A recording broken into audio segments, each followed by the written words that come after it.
Welcome to the Zim Ladies Roundtable podcast. I am Tino. This is my co-host, Dr. Taffy. Join us as we dive into real conversations about empowerment, culture, and progress. Each episode, we share stories, explore important topics, and connect with our vibrant community. Be sure to subscribe to our YouTube channel, Zim Ladies Roundtable, and tune in to BWTV and Cityscape Radio on brownstoneworldwide.com for all the latest content, and follow us on Instagram and Facebook at ZimLadiesRT to stay connected. Today, we are excited to be joined by Tina Vincent, an award-winning artist from Zimbabwe. We're going to explore Tina's journey and her process about being a creative. So thank you so much for joining us today. Tina, how are you? I'm doing good, thank you. And thank you so much for having me. You're Oh, we're welcome. excited to chat with you today.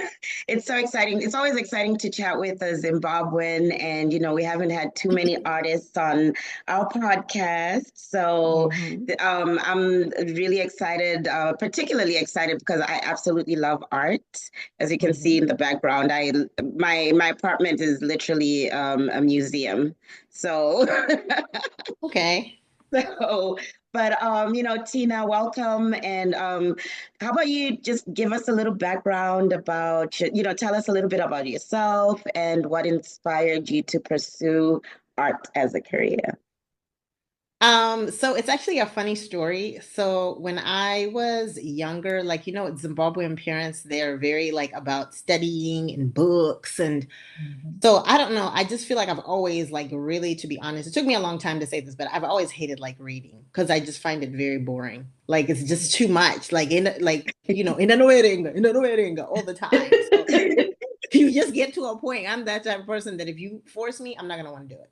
So anyway, I'd Mhm. be always had to be studying the dining room. So I started just taking paper, computer paper, started drawing.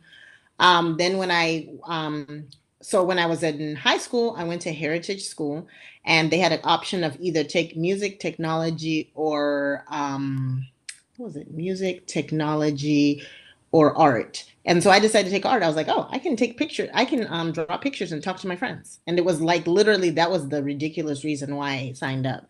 So then I did O level and A level art. And then I went to Lander University in Greenwood, South Carolina, where I studied my Bachelor of Visual Arts.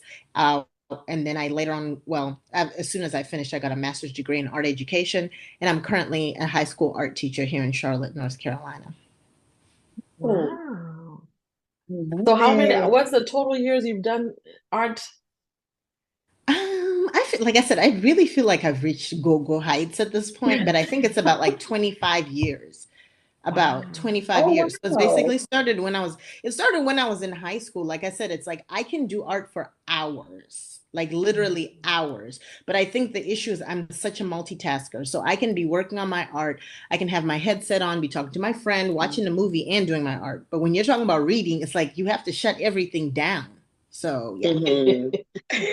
So how would you describe your artistic style and how has it evolved over the years? I feel like I wanted to create like a very like contemporary style of African art because I feel like especially living in the United States, like every time you see something African, it's just like this yellow kente cloth. And I feel like Mhm. there's so much more to us than that. Like most of the time, even in Zimbabwe, I don't remember seeing everyone just wearing Mazambia all the time. Mhm. So I Mhm. wanted to create something that you would automatically know that this is an African woman and show that it's deeper than just the brown skin. It's deeper. Mhm. It's like the body shape. And sometimes I feel like when you see the bodies are telling stories where some of them look older and some of them, like this one is an older model of one that I made a long time ago. Because when Mhm. I started, they were much older because then I didn't have to make everything precise. So everything was very like saggy and it was like standing where it stood. So as I Mhm. got better and better at it, the bodies got tighter and the women got younger. So like you can see she's Oh. Oh. and I young. love it. But what inspired you to, because you said initially you said you started drawing, right? You said you Hmm. started drawing. What inspired you to get into the sculptures and, just these women of color and the shapes and all of that? What inspired you to get into that? So, when I married my husband, I moved from Spartanburg, South Carolina to Charlotte, and the school that I was working at had hired me on to also teach sculpture. And I had like avoided sculpture like the plague since I was in college. I had never fired the kiln. I just was like, I'm not a sculpture person. I'm just not a sculpture person. And Mhm. so when I got there, I was like, well, you know what? Paper mache would be pretty, it would be something pretty cool to be able to um, make sculptures. So I decided to make paper mache sculptures. The ones I started with were definitely anagongo. They were not this young. Like I feel like it's harder to make a firm younger figure. Hmm. Even with the plus size, it's harder. But when you're talking Mhm. about Google, even everything is falling. It's in there somewhere. So I feel like I began practicing. So I had my students make paper mache people. That was one of the lessons that I did, and then I just continued fine tuning it, and yeah, just continued fine tuning it, and then I started getting clients wanting to buy them. And I was really having a hard time keeping up. So during COVID is when I really dove deep into doing my work. So I'm mainly known for the paper mache sculptures, but I also do quilted mixed media pieces, so quilted onto the canvas, quilted wall hangings, collages, and paintings. Oh, oh, I love it. And but specifically the women of color. I mean, those are so beautiful. Like, what is it? Is it your cultural background that inspired you to focus on women of color? And okay, well, actually, let me backtrack. Apologies, let me backtrack. Can you explain what is paper mache? Yes. Okay, so paper mache is a technique where you basically, well, you start with paper and you create a form. The inside of the paper, sometimes you can have armature to stabilize. So sometimes most people would know that, oh, you put a bottle inside and then you just start making this figure. So whatever you put inside is in there to stabilize. For me, most of the shape that you see with my paper mache women is it's all paper. Like I just start forming it. And on my Instagram, there's actually a couple of videos of me actually crumpling the paper into these forms. So once I've created the form, I tape it up, and then I have a glue-like solution and pieces of paper, and then I just begin applying the glue and the paper. And I feel like my favorite thing about it is it's such an underestimated technique. Like people just think paper mache, like that's something you do in like grade 3, and it always looks like Mm-mm. trash. So I feel like I love like coming up with like even this. This is another favorite one of mine. I love coming up with these I love that. ladies. Whoops, I don't know. The camera's kind of weird, but anyway, I just loved coming up with these ladies that just look very high class, and yet they're just Mhm. made of paper.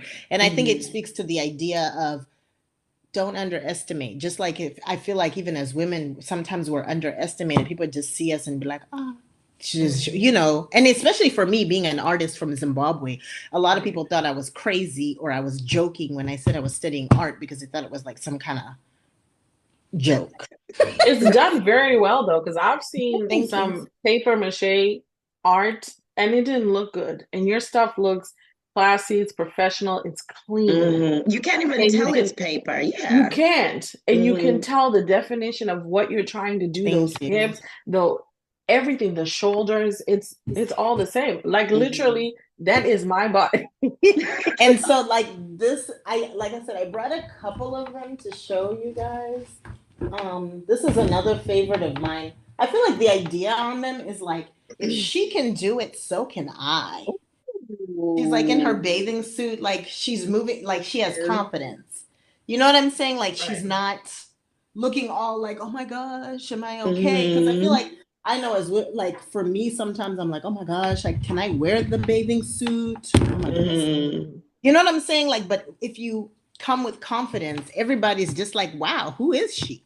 She's Right. beautiful. And so I feel like I like that idea of them, that they're large and they're just like, this is who I am. This is my summer body and it is what it is. So So as a Zimbabwean artist who's living in America, what challenges have you faced and how has it shaped you? I definitely think the idea of like being underestimated, because sometimes I met other Zimbabweans, like especially when I was in college, and they would be like, "Oh, what are you studying?" And then I'd be like, "Art," and they'd be like, "I know you're joking." Like they wouldn't say it, but you could see on their faces that it was like, "I know you're joking, right?" So I feel like I'm the type of person that I do my best work when you're ignoring me. So just like I said, like growing up when my parents were going, "Oh," that's when I don't do anything. But I feel like when it's a situation of like, oh, someone just goes, she says she's doing art, okay. And then you keep moving. And then every time you turn around, you're like, wait a minute. Wait a minute. Like I feel like I move like a cat. Like have you ever seen that cat game where the cat is like you look and then you hide and then you look again and then the cat is like right there and you're like, how did you get right there? Right. So I just work very well when, especially like if I feel like someone thinks I can't do something or someone is underestimating a thing. Like I'm sure like there were times at work people just saw me making these things with my with paper and stuff and just probably thought, what is she doing? And these like there's like some substantial financial gain on selling art. Like literally, it's almost like some people are working a full job to make a certain amount of money, and I could just sell one of these ladies, and it's a substantial amount. So, And there's That's a community, incredible. there's a great community of that.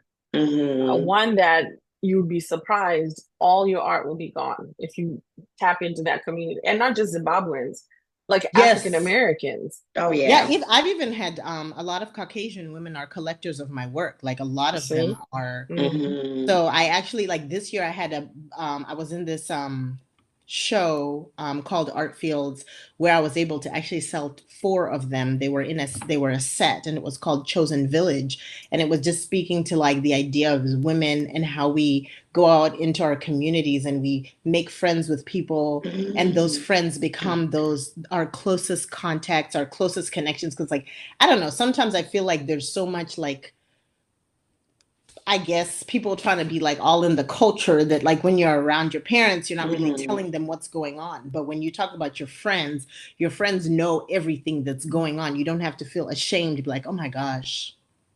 So it was called Right. Chosen Village, but Oh, I absolutely love that. But what inspires you? Like, what inspires you to come up with these themes? Chosen village, the women of, just the how do you get these themes? How does that come to you? I feel like I'm just into like the idea of the overlooked because I feel like I was overlooked because especially Mm. since when I was growing up, I wasn't really like that much into reading, and in Zimbabwean culture, that's like a nightmare. Hmm. Like I literally was not interested. It wasn't that I wasn't smart. I just was not You were interested. not Mm. And if interested. I'm not Hmm. interested, it's going to show because then I was like, instead of studying, I'd be in the dining room drawing the whole time. And then when the results would come back, it'd be like, huh? You But know, it's weird. our culture is always forcing things on us. Everyone should be a Yes. doctor, a lawyer, an accountant. It's Mm-hmm. like there are other things to do in life besides that that you can actually thrive on. So like my Mm-hmm. dad came to visit last year and I feel like it really like opened his eyes and he was like, this is amazing. This is Hmm. crazy. Like it's like all along people just were out here thinking, oh, you just have to be doing this and you have to be doing that. But there's like a certain level of success that you can reach Mm-hmm. with Hmm. these other things that maybe appear to be far-fetched. But I also think that it requires a certain level of like commitment. Like I feel like my art is truly something I'm committed to. I try to always have a presence in my community. Like I'm doing art full time, even though I'm also a classroom teacher teaching art high school, but every day I wake up at 3 o'clock in the morning and I begin working before I go to work. So that way, when I go to work, something is drying, I've left something going on, and then I come Mm. back. So I feel like I've found that it's almost like the people who do like the Olympics or someone who is in a specific like music, like there is another level of work that is needed to get to a certain level of Mm-hmm. success. You're not going to just be like, oh, it's Saturday. Maybe I can make a sculpture. No, every morning you wake up, what am I working on today? What am I finishing? What show am I entering? And one of my favorite things, so it was 2023. I was well, I entered a competition called Art Pop Street Gallery here in Charlotte, North Carolina, where they basically pick 20 artists. They have over 200 entries. And I didn't even realize that um, people have applied for like years trying to get in. So I applied with my sculptures. So I got selected for Art Pop. So I just thought I was just getting one billboard in Charlotte of my work. And it was so much more than that. Like I had my standard billboard in Charlotte and it moved like 2 or 3 times. It was on the interstate. Then I also had my work on display all over the United States, and all over Charlotte. We had our work on display in Times Square, New York that year. And so Wow. there was so much that I was learning. Like there were things that I just never really thought about that, hey, like I took a business class and they were like, people can't know they want a thing that they don't know exists. So it's very Yeah. important that you create a situation where they're able to see this thing. So like even now, sometimes I'll even pay for like Facebook ads or Instagram ads. Even I mean, it seems crazy to say, oh, I'm gonna put $50 into an ad, $100 into an ad, but if that 50 or $100 turns into a $2,000 sale, it's done its Yes, job. So Absolutely.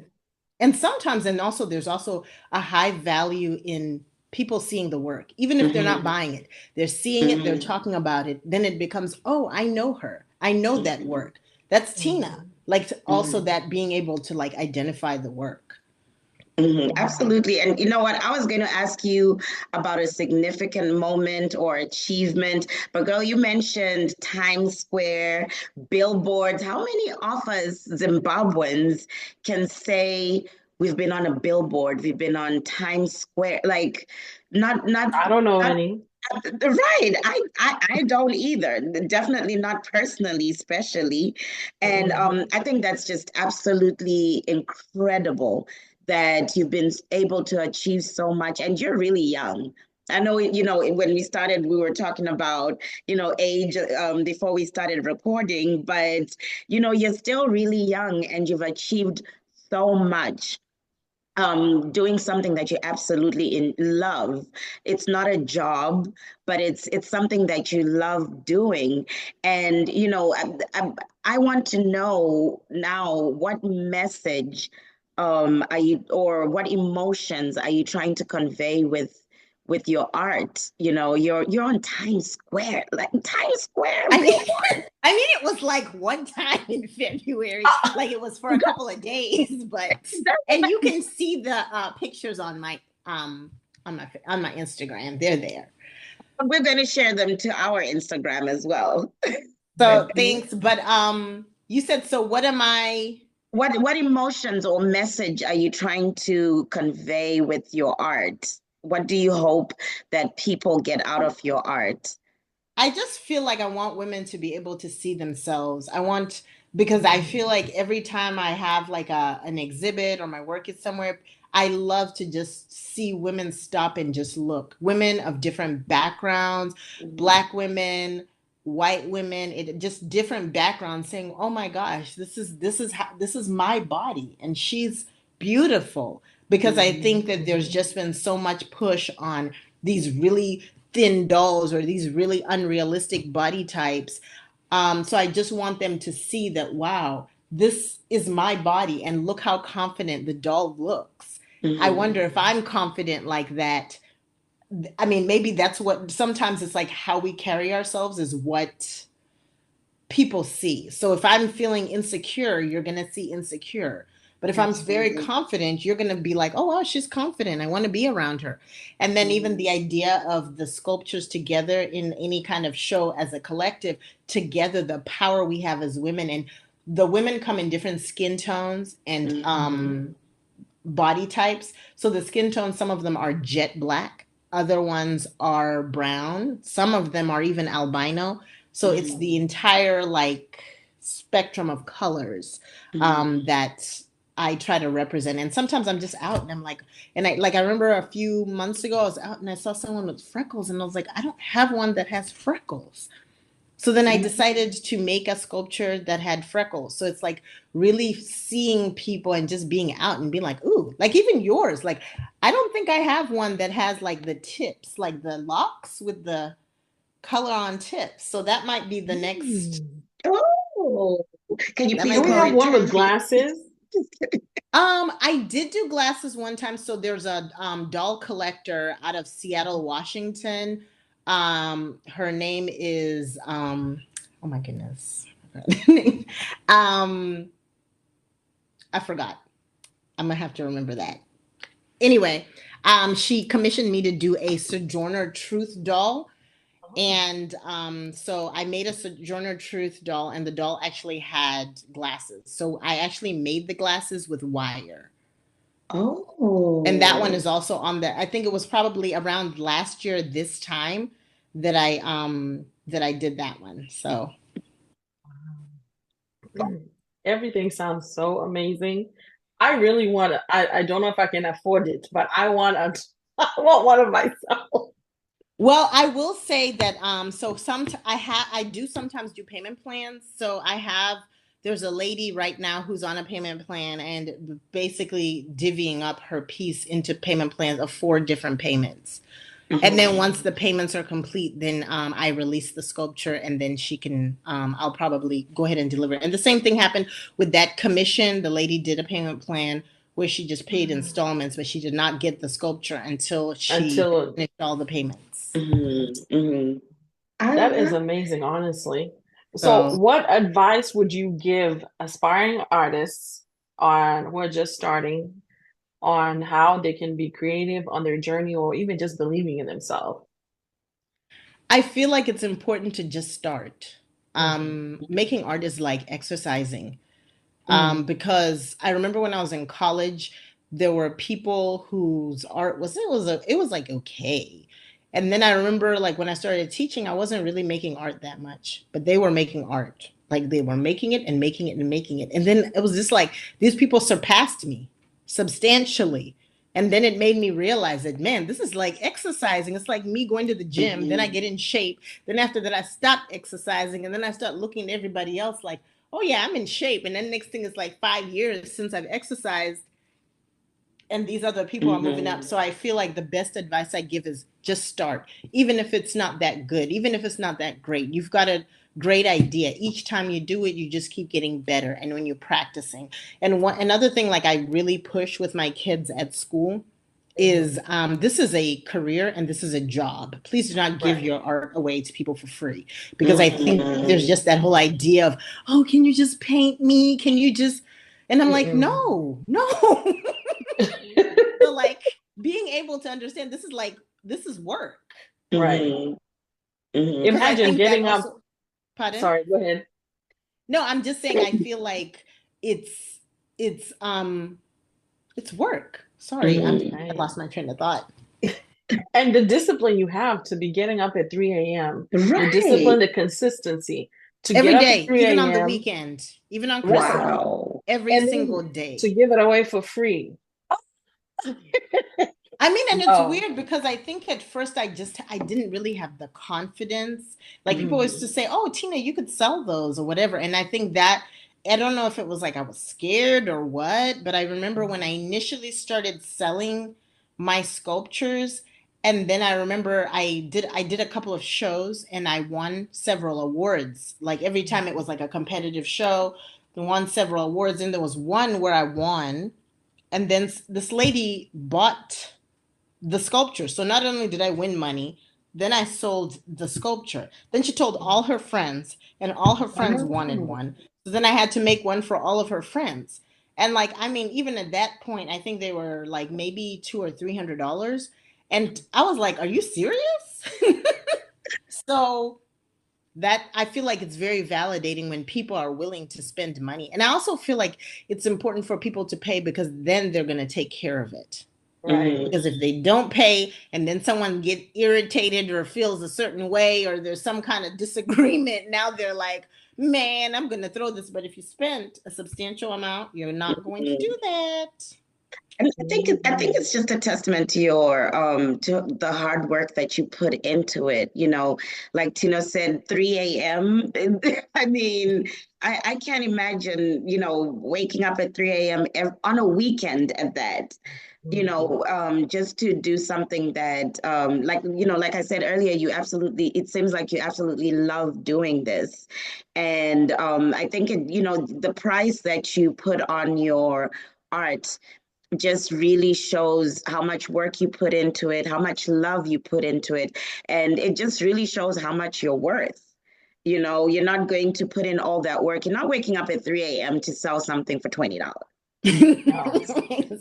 Exactly. You're And just not. also, the other thing, the other pointer too is like as far as the pricing, how it's priced is so like initially when I started and these ladies were all buying that price point, there were many people that were willing to spend that particular amount. So now the price had to go up because Yes. then I can't, like, I have to keep production the same. So Yes. the minute they start moving like hotcakes, the price has to go up. It has to Has go to go up. It up has again because to. I have like a Hmm. job and I'm like a mom. Right. I'm barely making it. And so that's another thing. The 3 a.m. is amazing because that's before my baby wakes up, before my husband gets Mm. up. So it's really like it's so amazing. Like my mind is like a machine at that time. Like it's Hmm. almost like I've rested and I'm using the best part of my mind at that time. Nobody has irritated me. Nobody has called me. The Mm. students have not, I have not seen a crazy email. So by the time at least I go to work or something else Hmm. happens, I've already put in substantial hours. The world So, is quiet. Yeah, the world is quiet. I remember when I was in college, you know, that's the time I wanted to study because it's quiet. It's, you know, it's like the world is still, and you know is bothering you or anything. So I absolutely love that. And you know, just to, you know, going back to, you know, to culture, we're all Zimbabweans, and you know, you mentioned that, you know, in our parents, for example, our parents just looked at it as you're doing art. Why? Go and be a doctor, go be a lawyer. And I think that's it's not just a Zimbabwean thing. I think it's really an African thing that, you know, that's and not really an issue, but it's a thing, right? But how do you see the future of art in Zimbabwe, especially with our cultural background, being that our parents don't necessarily encourage it? Maybe now with social media and, you know, they're seeing a lot more out there, but how do you see the future of art in Zimbabwe? I mean, I feel like I would like to hopefully be able to be a person who can get my art on the next level. I feel like I'm really in the beginning stages. Like I feel like I'm fully committed to this and I want to be someone that's accessible Mhm. to, because I think sometimes when people become successful, it's like then they become so far out of reach to be able to work with people from Zimbabwe because um I feel like it's important for artists to have their own voice. And I know that like a lot of times people go to Zimbabwe on holiday and they're like, oh, let me go and buy these paintings. But all those paintings are the same. Like they're not the artist voice. Like there are Mhm. artists in Zimbabwe doing like amazing work, like work that they've created, things that they've do you understand what I'm saying? Like I'm not trying to Mhm. like say that the tourist ones, but it's where it's like their own unique voice. And I feel like one day if I ever made tons and tons of money, I would love to be able to open a gallery and go and pick Mhm. out those artists in their studios, the different things that they're doing and have a space where that work um can be seen because I think and I guess in Zimbabwe most people do that because the tourist stuff is what sells. Like people Mhm. might not be as knowing like, oh, this is like contemporary, this is on the next level. Like people might not be knowing that that's, do you understand what I'm saying? Oh yeah, absolutely. And you know, to that point, you know, I think over, you know, like I said, I've been here a really long time, and every time I'll travel home, it became a thing where, because like I said, like I mentioned, I absolutely love art, and that's a gift that I would bring back. I would get, sculptures, but it was mostly like, the mother and child, or the family sculptures or the animals. And, I was recently back home, and those were the gifts that I brought back for my coworkers who are all American. And I brought stuff back, and I'm like, oh, this is so Zimbabwean, this is a mother and child, or this is the family. And, some of them picked the animals because that's what they were more interested in, the giraffes, and all of that. So I absolutely get where you're coming from. And listen, your gallery, I'm there. Well, like I said, art is very pricey, so I don't know. Like, I would literally have to go and hand pick. Like, there's so many amazing artists, so many amazing designers, and I think it takes such bravery to step out and just do something different. Not to say, hey, everybody's making this, so I'm gonna make it because it sells. To actually say, I'm going to make this thing, and it doesn't matter if it doesn't sell. I'm just going to keep making it because I feel like there's also an understanding that I've applied for many things that I didn't get, but I keep going because that's something like people just think, oh, that person just applies for everything and they always get it. No, just being bold enough to say, you know what, I didn't get in this time. I didn't get selected for this, but I'm just going to keep pushing forward. So, and the one thing I forgot to mention is, so when I got into Art Pop, I took a lot of business classes, and something that I started doing was I started creating prints of my dolls because a lot of people wanted the sculptures, but they were kind of pricey. So then now I actually have high quality giclée prints that I sell of the women. Like, there's different pieces, so it's more like wall art. And then I also started, I'm creating like sweatshirts with the sculptures on them. So I take photos. I also have t-shirts. So it's kind of weird because I remember someone asking me, because like fine art, usually people don't, I don't know if you can see it. Oh yeah, fine art, that's beautiful. Yeah, fine art people don't usually, they'll usually just be like, oh, I have to make my art and it has to be in this gallery, and then you're starving. And I'm just like, please stop making it cool to be starving. Like, literally do what you have to do. Like, we're going to Target and Walmart and we're buying shirts with other people's art on it. I'm fine with with that. And then, because I remember someone one time asked me and it was like, hey, do you think it lowers the value? I said, no, it doesn't, because it's a sculpture. So you have the t-shirt, but I feel like I'd be excited if I was out and about and I saw someone wearing a t-shirt and I was like, oh my gosh, I have that sculpture. And there's only one sculpture, but it's just t-shirts and different other things. So I think that's another piece of advice that I would give, is find ways to make money off of the same thing so that you're not having to work nearly as hard. Do you know I'm not sure if you know, a guy named Ivan. Ivan has a storefront in Cleveland, Indiana. Not Cleveland, Indiana, Cleveland, Ohio. Ivan would want all your stuff in his store. Absolutely. Because when I had an apparel line, I would ship my merchandise to him and he would put it in his store. So I'm gonna give him your contact, and I'll give you his information too. And you guys can talk and see what you can do. Because even your apparel, he can put all of that in there. And that would be awesome. Because like I said, my biggest issue is everything African is not just a kente cloth. Like, there's just so much more. There's just another level. Like, I love the bright colors. And then I also recently started designing my own textiles. Fabric. Oh. So like, that's another direction that I wanted to go. Like, it's just endless. Like, I feel like being an artist is just like a shopping spree with no limit. Because you just can just. That's how Ivan is. He builds things. Like, he literally builds. Like, he will make you those accent walls people are doing these days, and he'll build a phone booth where he does all sorts of things. I feel like you guys are going to connect really well. So I'll definitely pass on the information to you. But everything you're doing is amazing. Absolutely. It really is amazing. We're so glad that we found you. Yeah. That we found each other. Thank you so much for the invitation. Thank you for accepting. Yeah, this is my first time sharing, like, in the Zimbabwean arena. the work that I'm doing. I'm hoping this year that I can try to step out into other states and other spaces and like look for different competitions or exhibits. So Mhm. I'm gonna be keeping my eyes open for that, hopefully. So what Oh, projects, do you have anything lined up? I know you mentioned that you're going to be expanding yourself more and opening yourself up, but do you have anything you've already set up for 2025? So right now I have some quilted pieces at the Delta Fine Arts Center in Salisbury, which is about an hour from here. Then there's another gallery, Mooresville Arts, where I'm a member.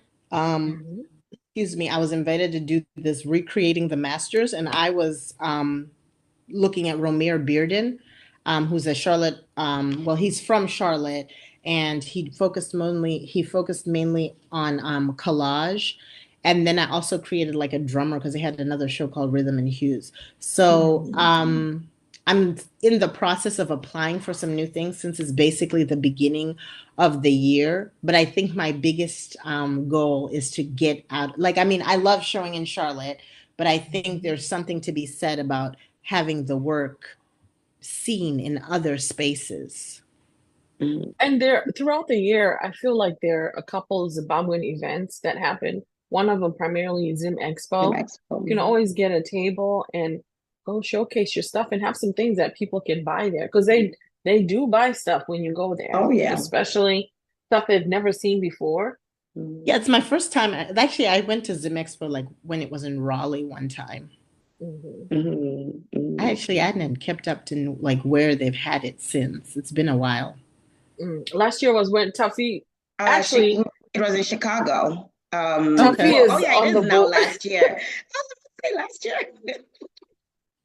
It was in Taffy Chicago. will definitely set you up. This year it'll be in Okay. California. So you're the first to hear that. So it'll be in California this year, in Taffy, are Oh you LA. supposed to wow. tell people that? People need to Don't know worry. Like I anyway. said, I It's didn't. I say to fine. myself, I don't have anyone that I talk to. Oh, just only after we post, everybody else will know.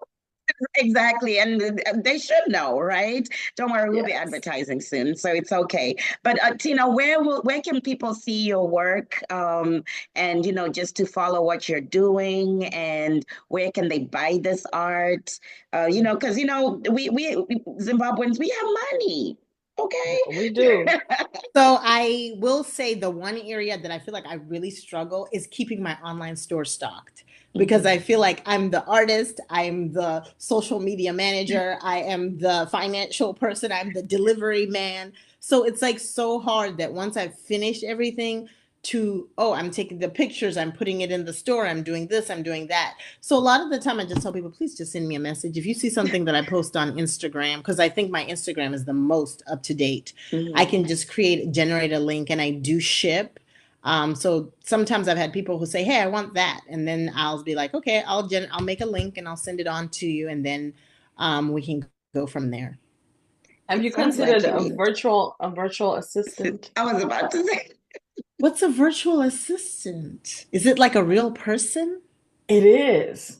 Just, they don't have to be right there with you in your home or anything, but you and they know, can do all those things. And they don't have to be full-time. They can be part-time. hmm few hours a week, all the stuff that you don't want to do Have them or do don't it. have time to do. Mm. Yeah. And I here's the have thing. trust I see your issues. face and the expressions you're making is trust. Yes, Yeah. Is trust. that that's the problem I have because I have a business. Now I have to start hiring people. And I'm like, "Oh, all this work I've put in, and then now I have to start handing things off to someone. It's the But you trust. You have have to to, do it. You have especially to as do you're it. growing, you have to. Yeah. You Yeah. have to. Yeah, I don't know. Maybe I'll see if my husband can take on that part. What? But No, someone like else has to I do it though, Hey, even if somebody, it's his. yeah. I think even when I was saying like I think I have a hard time like I've learned to say to myself and I don't know if it's like when I moved to America it was very very difficult like getting Mhm. used to it and Oh, I yeah. spent like a lot of time by myself because where I went there weren't a lot of like international there weren't really a lot of Zimbabwean girls. There were some Hmm. guys, but I mean I can only hang out with them but so much. Right. So I just got used to just being on my own and I just have a hard time. Like I feel more comfortable because I feel like I can't get disappointed. When it's me by myself, I can get Yeah. disappointed. But then when you start trusting people and say, oh, I really care about this person, now they can upset you. And when I'm upset, then I can't make my work. Right. And I'm That's very irritated, it true. affects my work. So I try to always keep things friendly, but from afar. Well, you're not alone. You got Zim Ladies Roundtable, Tina. So But you Yes, still need help. you do I need help. know. I know. I'm like I said, I'm really trying. I'm hoping. I don't know. I don't know what I'm hoping. I'm just saying, You'll get there. You'll I'm just get scared there. of people. Like, I think I would be happier if there was like a bunch of people. Like, it's almost like when my son went to preschool, I liked it because there were so many teachers in that school. There were two teachers in that classroom. There were floaters. There were people walking by. There were people looking in the window. But when you're just talking about like one person could be doing Mm, 25,000 crazy things, and you're like, huh? mm-mm. Do you understand what I'm saying? We get Like, it. and Oh even yeah. and I don't know, like sometimes working with people is tough because like even now I've made some sales. So during the holidays I made some sales and I'm just like, oh, like where's my check? Do you know what I'm saying? Like, but it's like I try to keep it very cool because the other thing is a lot of the spaces are Varungu spaces. You know what I'm saying? Mhm. Like when you're talking Yes. about those high dollars, so like with Oh things like yeah. that, I feel like Yes. especially Munum, like I Mhm. try to always be very like, oh, yeah, I didn't get my check yet. And just always do you know what I'm saying? And if Like you're like me, it's hard to say to someone, "Where's my money?" yeah, I'll Because just I'm be just like, hoping okay. you're just going to send it, right? I don't need to ask you, "Where's my money? Where's my check?" Yeah, so I'm just saying, like, really trying to stay super nice about it. So, like, but I just, Mhm. like I said, I just like to watch how people move, and then it's like, look, if things are, I don't know, maybe it's just the holidays, but like I said, I feel like I try to be very calm, and this is why I like being a teacher too, because as a teacher, Mhm. because even when you guys are saying an assistant, like some months are great, and I make major, huge sales, and other months I don't really sell anything specifically and I Mhm. love the idea of like if someone says that they want to buy my work, um, I can say, well, this is the price. If they say it's too much, I say, okay, then don't buy Right, right, it. right. Like I'm saying, it's not like oh my gosh, I gotta pay my bills, please. No. Well, Tina, I hope you start trusting, just a little bit, just a little bit, just a little bit. I'm gonna Not try. too much, because yes, you can't trust everybody. But I'm really excited to see more of your work. I can't wait to see, the Locked Girls for, but thank you so much, Tina, for joining us and for sharing your incredible journey and insights with us today. Your passion and creativity are truly inspiring, and it's honestly been a privilege to learn more about your art and the experiences that you've had. I'm stuck on the billboards and Times Square, but we look forward to seeing more of you, to seeing where your talent takes you next. And we really wish you the best in all your future endeavors. Please stay connected with Zim Ladies Roundtable. And always, we can always share some of your art on our page. And, we'll always share with our friends and family as well. So thank you so much for joining us. And to everybody, find us on Instagram and Facebook at Zim Ladies RT.